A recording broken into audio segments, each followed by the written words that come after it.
and the name of the company is Carroll and Company. It's John Carroll, John-C-A-R-R-O-L-L. The origins of the business really date back to the mid-40s. My father, who came out here after the war, his brother was out here already. His brother was a writer, and his brother said, come out, there's jobs out here, I can get you a job in one of the studios. So my father made the trek across the country and moved to Southern California. Got a job at Warner Brothers as a press agent. This was about 1945, 46, right after the war. Made a lot of contacts while he was at Warner Brothers with a lot of people. And there was a strike at the studio. And they closed the studio and they laid everybody off. And my father felt that that was kind of a volatile business, and he really didn't want to continue in the entertainment industry. And around that same time, his brother was getting married, and he needed to purchase a suit for the wedding. And he lived here on the west side, and the only place that he could go to get a traditional men's suit was Brooks Brothers, which was way downtown. And he thought that was just silly. Why does somebody have to go all the way downtown to Brooks Brothers to get a suit? So he thought timing was right. He always loved clothing, and he borrowed money from some of his friends at the studio, and he opened a small little store, about 600 square feet, and it was on the second floor of an office building.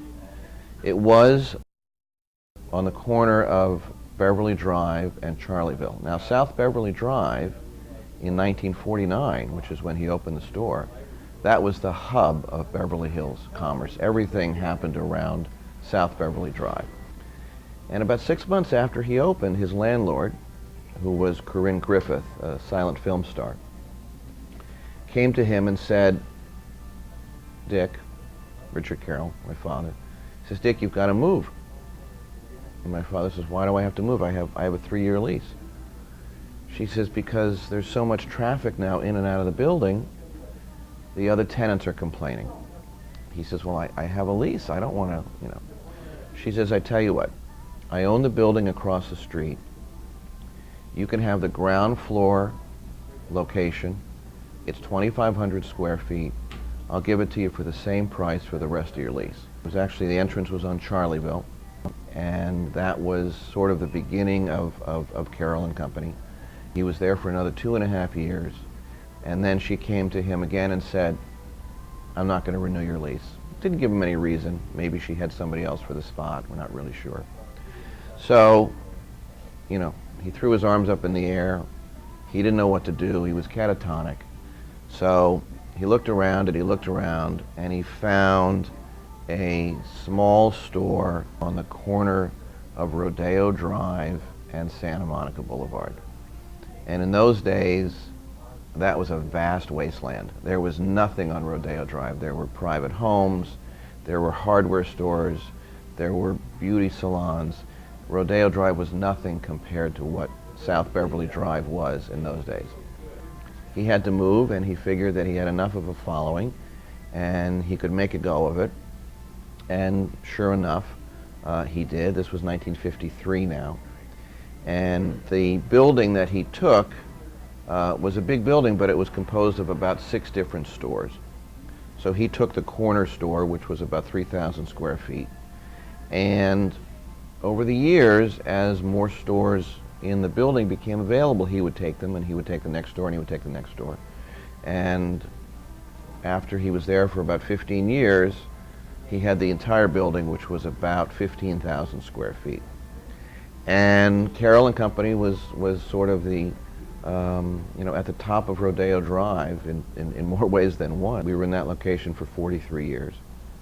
And it came to the point where we had to make a decision. Did we want to stay there and pay a lot more rent, or did we want to make a move and do something a little bit more creative? And it was that point in 1996 that we found this building here on Cannon Drive, which for the historians will remember it as the old Premier Market.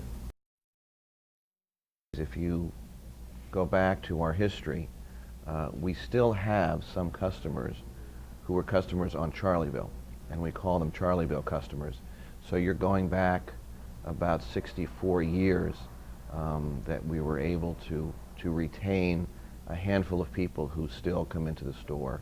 You know, which really has built this business is the entertainment industry, which has supported us so tremendously over the years. And I go back to some of the early customers like the Fred Astaire's and the Gene Kellys and the Frank Sinatras and the Jimmy Stewarts and the William Holdens and the Jack Lemmons and the Walter Matthau's. All of those customers would come into the store frequently. My father was very, very friendly with Clark Gable, and Clark Gable and my father would have lunch a couple times a week. They would always go to the Swiss Cafe, which was right next door to our store in Rodeo, which was a great, great lunch spot, very, very, very popular. And, you know, Gable would have 3-4 drinks at lunch, not unusual. My father, who was not a drinker, never really joined him, but he also had to go back to work. And after lunch, they would come back to the store, and we had a little hospitality area in the back of the store in our big suit room. And very often, Gable would come, he would just sit, he'd read the paper. Sometimes he'd fall asleep.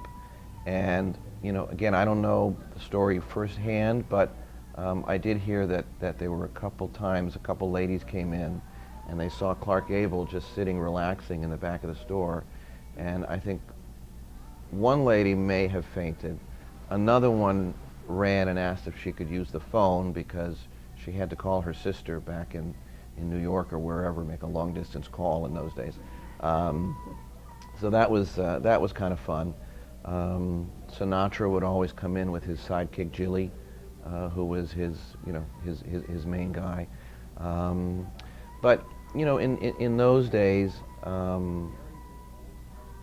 there wasn't the same attention which the celebrities draw today.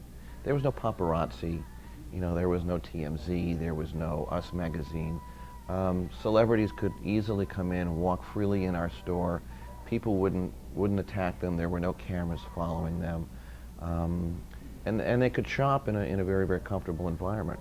They didn't have stylists.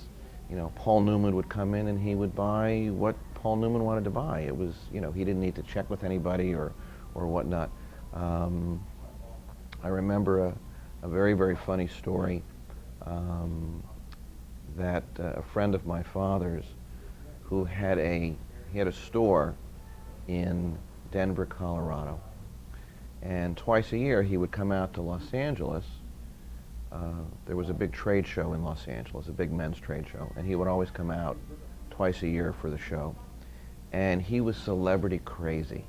He always wanted to see a celebrity, so my father would always have him come into the store or take him out to lunch or what. One day, this gentleman came into our store to meet my father for lunch. It was a busy Saturday afternoon, and the store was active. There were a lot of people, and my father was helping a customer. So his friend just sort of waited around until he was free for lunch. And he was elegantly dressed. He was wearing a coat and tie, and very nice. And because the store was busy, as a retailer, he had the inclination to go behind our tie bar and just sort of start straightening the ties like any good retailer would do. So he's standing behind the bar and he's straightening the ties.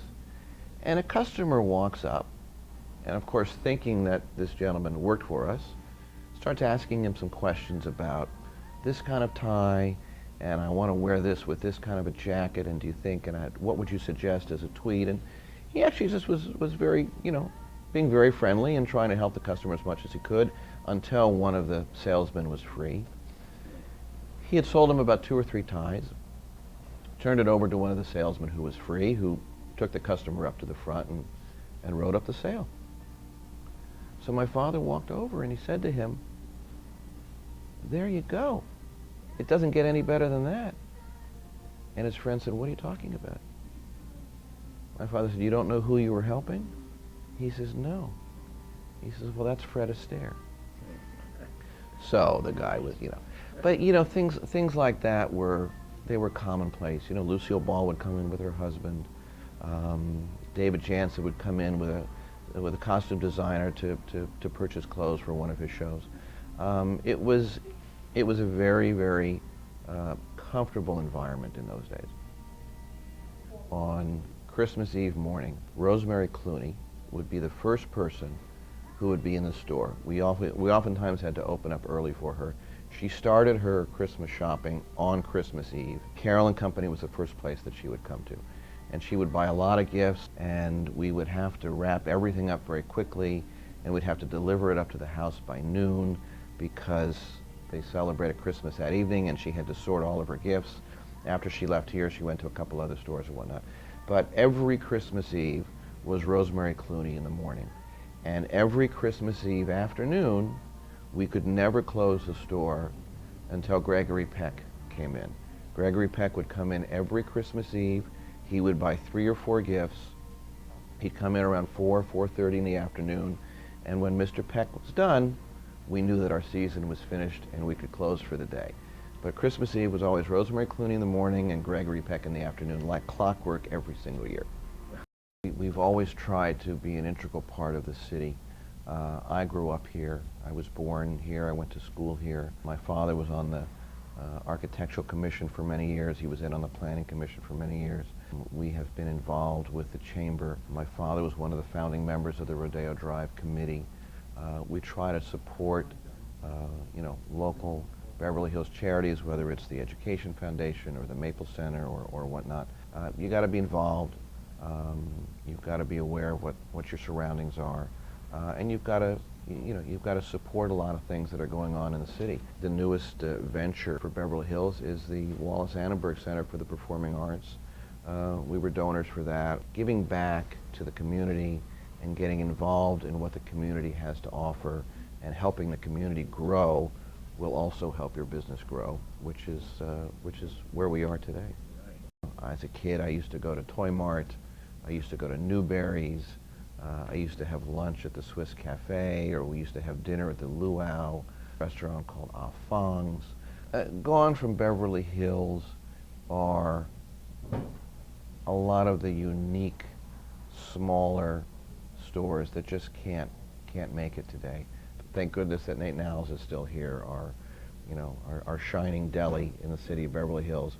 That was kind of my home away from home growing up. We don't have a bookstore in Beverly Hills. We had 2 across the street from our old store. We had Hunter's on one side, we had Martinelle's on the other side. There was always something nice about walking across the street, on a quiet afternoon and picking up and maybe reading a magazine or grabbing a book or something and just spending a little bit of quiet time. I moved into Beverly Hills in 5th grade. The Beverly Hills schools were far and away better than any other school district in Southern California. Beverly Hills was really the creme de la creme, was the top of the heap. And my parents worked very, very hard to buy a home in Beverly Hills. And I was fortunate enough to go to Hawthorne. I made some wonderful friends at Hawthorne, went to Beverly High, had 4 terrific years at Beverly High.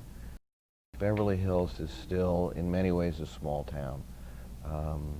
The image portrayed around the world of Beverly Hills is glamour and shopping and big homes and celebrities and Pretty Woman and Real Housewives of Beverly Hills. There are also small homes, there are condominiums, there are small stores, businesses that nobody knows about, office buildings. We may be the plastic surgery capital of the world. That very well could be true.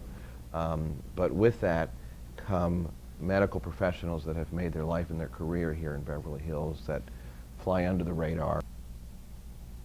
There's a whole other zip code, literally, of regular people, like you and me, who live here or have lived here or live close to here, that don't get involved in the glamour and don't get involved in the riches and don't get involved in the fancy cars and whatnot. I remember my father talking about in the mid-70s when the Beverly Wilshire Hotel, which in those days was probably the nicest hotel in the city, its hotel became an international hotel. Rodeo Drive began to explode.